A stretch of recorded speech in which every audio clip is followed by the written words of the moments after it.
One night, after putting Alisa at ease, Richard began his secret ritual. Every week, he would mix a sleeping substance into Alisa's drink, making her sleep deeply and soundly through the night.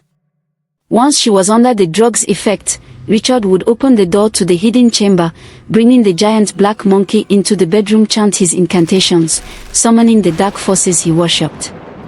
As part of the ritual, Richard would release the monkey to make love with his wife while he would sit back and watch in silence, his expression unreadable.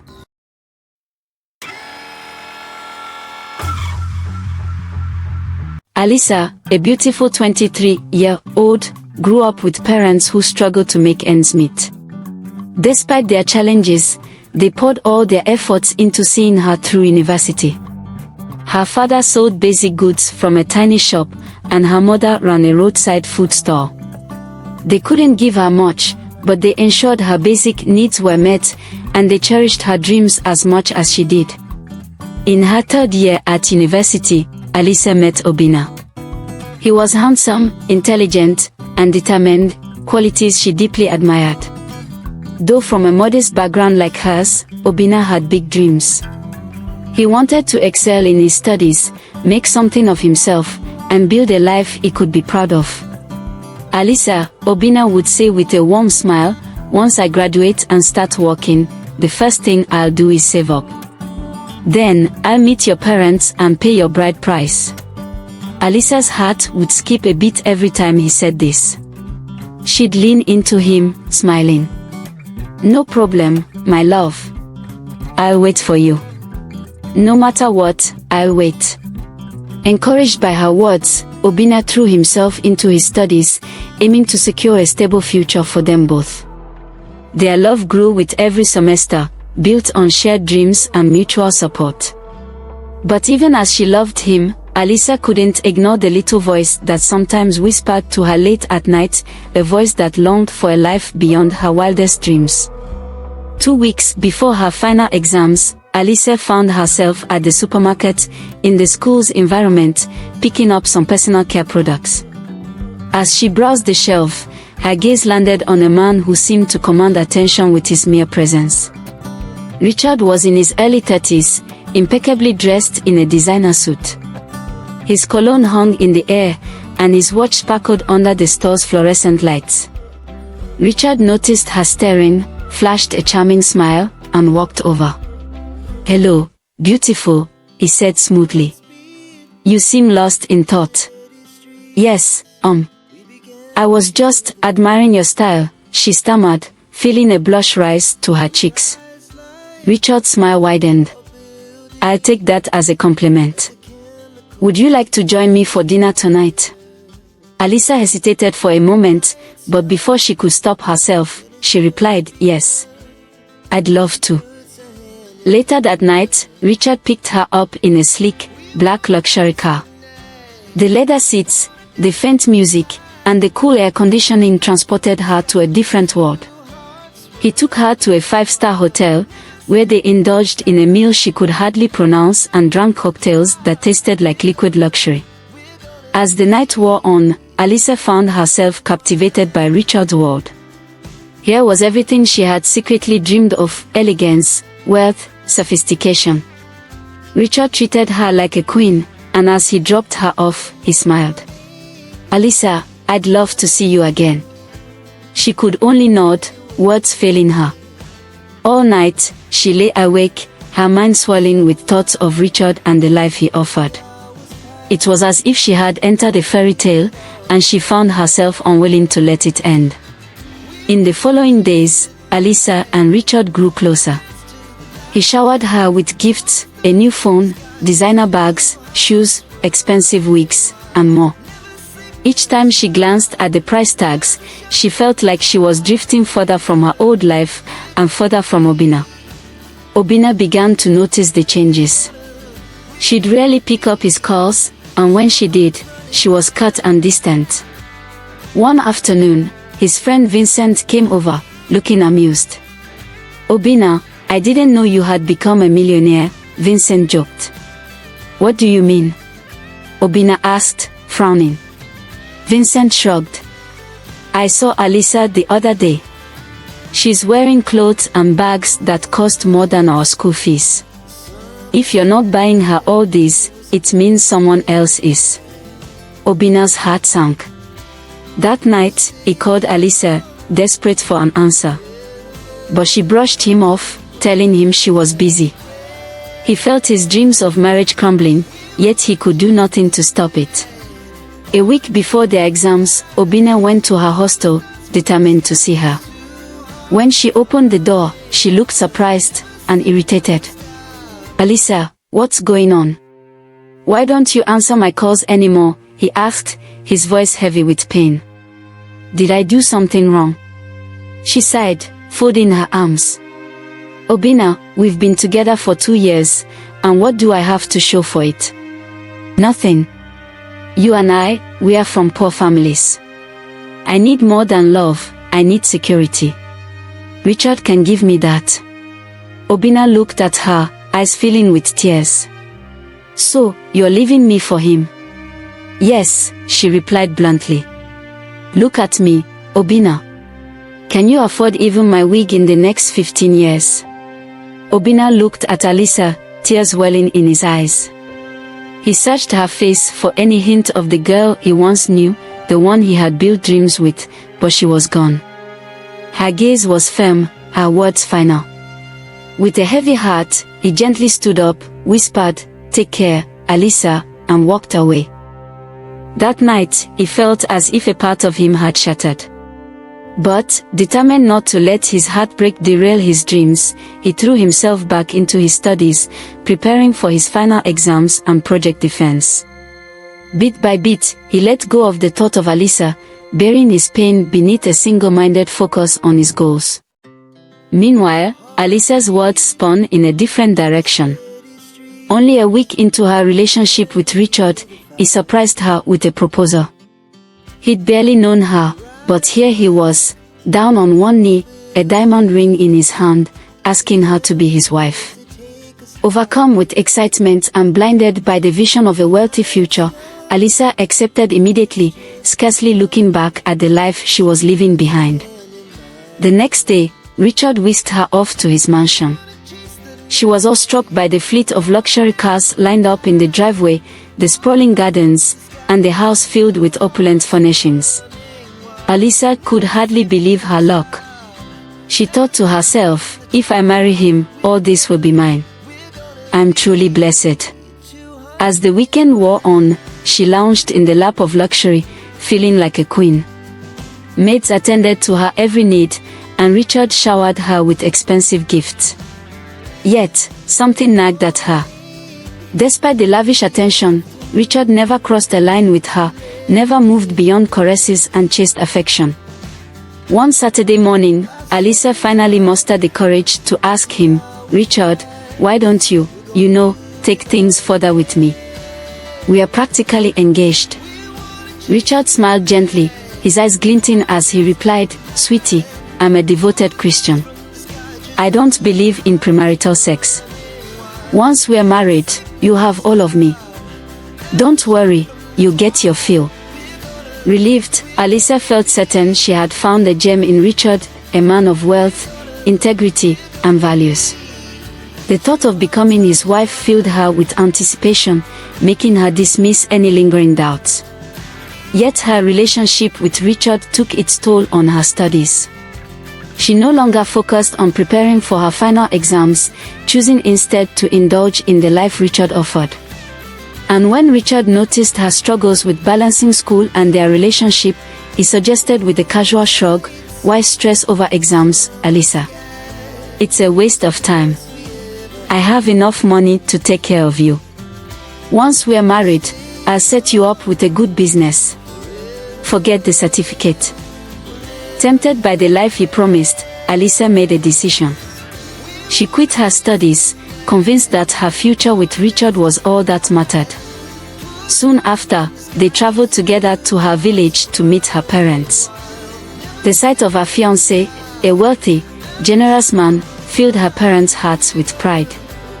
They could hardly believe their daughter was marrying into such affluence, a turn they had never imagined for their family. "Thank you for loving our daughter," her father said, shaking Richard's hand warmly. "May your union be blessed." With her parents' blessings, Alisa and Richard began planning their wedding. In no time, they hosted one of the most extravagant ceremonies in town. Photos of the wedding flooded social media, showcasing Alisa in a designer gown, radiant beside her wealthy husband. Their union became the talk of the town. One day, as Obinna scrolled through his feed, he saw the wedding pictures. His heart wavered as he took in the sight of Alisa, now Mrs. Richard. But instead of lingering on his sorrow, he pushed the thoughts aside, using them as fuel to propel him forward. He graduated with distinction and was soon awarded a full scholarship to study abroad. In his heart, he knew that with time, his hard work would bear fruit, and he was ready to let his dreams carry him far from the pain he had endured. In a few weeks, Obinna boarded a plane, leaving behind memories of Alisa and the dreams they once shared. After Alisa's wedding with Richard, she moved in permanently with him as his legally married wife. Everything seemed like a dream come true, and for the first week, Alisa enjoyed her new life of comfort and luxury. She had everything she ever wanted at her beck and call, and Richard was the picture of a perfect husband, showering her with affection and gifts. Once she felt settled in her new home, though, Richard's demeanor began to subtly change. In the hidden depths of his mansion, Richard kept a giant black monkey, a creature he treated with a reverence that went beyond ordinary pet ownership. Unknown to Alisa, this monkey was no regular pet. It was a symbol of Richard's dark devotion, a deity he worshipped and relied on for his wealth. The monkey was kept in a hidden chamber and does not make any sound, so Alisa had no reason to suspect its existence. Richard spent considerable money on feeding and caring for the beast, knowing its satisfaction was essential for maintaining his fortune. One night, after putting Alisa at ease, Richard began his secret ritual. Every week, he would mix a sleeping substance into Alisa's drink, making her sleep deeply and soundly through the night. Once she was under the drug's effect, Richard would open the door to the hidden chamber, bringing the giant black monkey into the bedroom, chant his incantations, summoning the dark forces he worshipped. As part of the ritual, Richard would release the monkey to make love with his wife while he would sit back and watch in silence, his expression unreadable. When Alisa awoke each morning, she felt exhausted, her body unusually sore, and at times, she was startled by an unexplainable wetness. She assumed it was her husband being intimate with her while she slept, but over time, the frequency and strangeness of her exhaustion began to weigh on her. Still, she dismissed it, thinking it was merely the toll of adjusting to her new life. This horrifying cycle continued for over 7 months without Alisa discovering the truth. After each ritual, Richard would use a red handkerchief to clean up Alisa, performing one last chant to seal his twisted rites. What Alisa never realized was that Richard's wealth had never come from honest means. He had pledged his manhood and human desires to the occult, vowing never to sleep with a woman. Instead, his pact demanded that the deity in the form of the black monkey be satisfied, or else his fortune would disappear. One fateful night, however, something went wrong. Richard's drug didn't work as quickly as usual, and as the ritual neared completion, Alisa's senses began to clear. She blinked her eyes open slowly, trying to piece together where she was, only to see a large, panting black monkey lying next to her on the bed. Horror gripped her as the realization dawned. She had never known there was a monkey in the house, let alone one lying beside her in her own bed. With a terrified scream, she jolted upright. Richard, startled by her sudden awakening, rushed into the room. He forced a nervous smile, trying to calm her down. "Sweetheart, don't be afraid," he said, his voice tense. "It's just an innocent monkey. But why didn't you ever tell me about this monkey? I've never even heard it screeching," she stammered, looking at him with suspicion. "This is a special monkey," Richard replied, his eyes flickering with unease. "It doesn't make any sound, and it usually stays hidden. There's nothing to worry about." Though Richard tried to reassure her, Alisa's mind raced.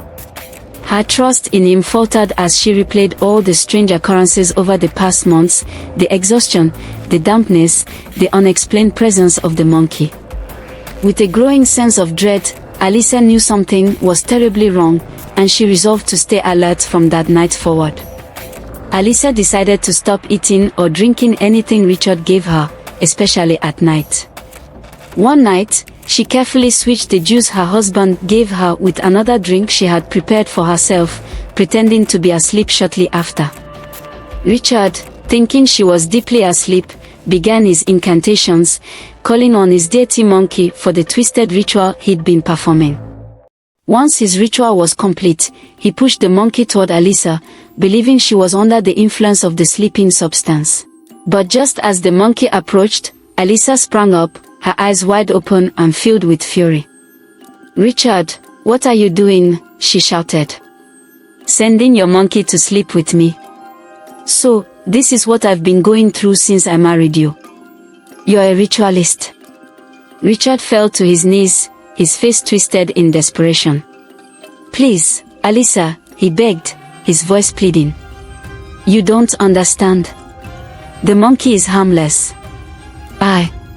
I can't sleep with you like a husband should, that is why my monkey does it for me. This is the only way I can keep the wealth, the life we've been enjoying. God forbid." Alisa shouted, backing away. "You expect me to stay with a man who would use his own wife for rituals? This monkey, this evil, all of it, I can't bear it. I'd rather be poor than live this nightmare." Richard's face contorted with fear. "You don't understand. If you refuse, I'll lose everything. I'll go mad, I'll die, and everything we have will be gone." Alisa looked at him with pure disgust. "I don't care if you lose your wealth or your mind or die.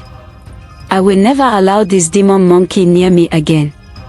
Her mind made up, she managed to push Richard aside and quickly scramble enough money and a few valuable jewelry pieces for transport back to her village, leaving all her belongings behind. She ran from the mansion, her heart pounding, and didn't look back. The moment she left, Richard's life began to collapse. His clothes tore as he staggered, losing his grip on reality, screaming incoherently, running into the streets as madness took hold of him. His deity monkey vanished into thin air, leaving his once grand mansion silent and deserted. Back in her village, Alisa became a shadow of her former self. She locked herself away, drowning in regret and sorrow, her heart heavy with grief. Her parents, filled with guilt, lamented their haste in approving the marriage without investigating Richard's background. Alisa cursed the day she'd met him in the supermarket. Her pain deepened as days passed. 3 weeks later, Alisa fell ill. Discovering she was pregnant, she went to the hospital with the intent to terminate the pregnancy, but the doctor advised against it as she was 5 months along. Alisa returned home in tears, feeling trapped by a fate she couldn't escape. 2 weeks' time, she registered for prenatal care, reluctantly accepting the reality of her pregnancy. When she was 7 months along, her doctor advised her to undergo an ultrasound scan to check on the baby's health, but during the scan, the sonographer gasped at the image on the screen. "Is something wrong, doctor?